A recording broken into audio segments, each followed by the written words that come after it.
aren't toys.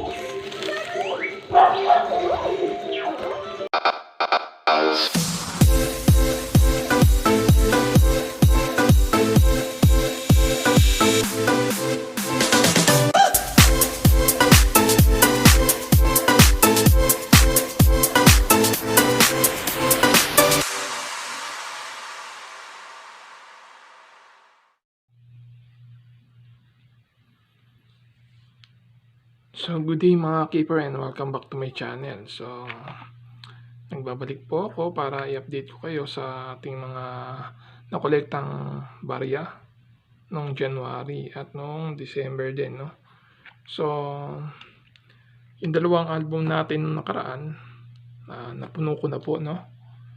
So, ito po yung dalawang naunang album na meron ako. At ngayon, bumili tayo ng dalawang album na color red naman, no? At dito ko nilalagay yung mga bagong barya na nakukuha ko. So ito po yung example po, no? So halo-halo po ito, no? At ang lahat ng ito ay napagpilian ko na po.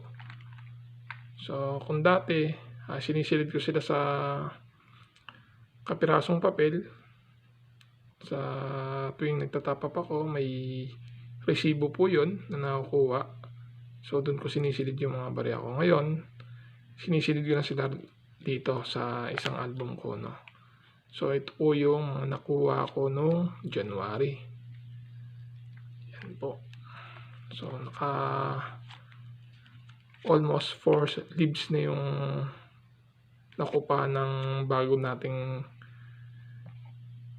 nakuwang barya noong nakaraang January. At halo na rin po dahil yung iba rito is galing noong February. So ang gagawin ko lang dito ay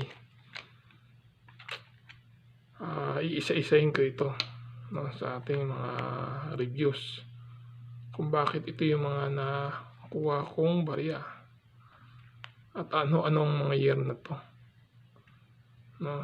So karamihan yung iba rito ay mga frosted die gaya ng 5 piso na year 2019 sa kanyang reverse.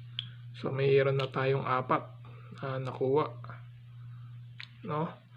At dito sa barya na nandito sa album, so may mga frosted die din dito. At yung iba naman, may mga uniqueness na ngayon lang rin ako nakakita bakit may ganong barya, no? So, iisa-isahin ko na lang yan sa mga susunod kong videos, no?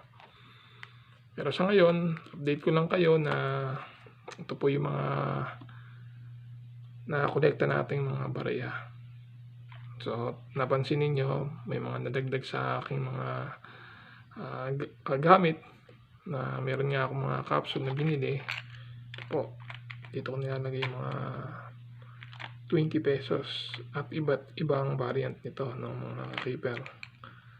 Kaya hiwalay-hiwalay yan. So, napapansin ninyo, may mga pagitan. So, meron tayong 2008 na galing kay Mang Isidor na ating nabili. Yan.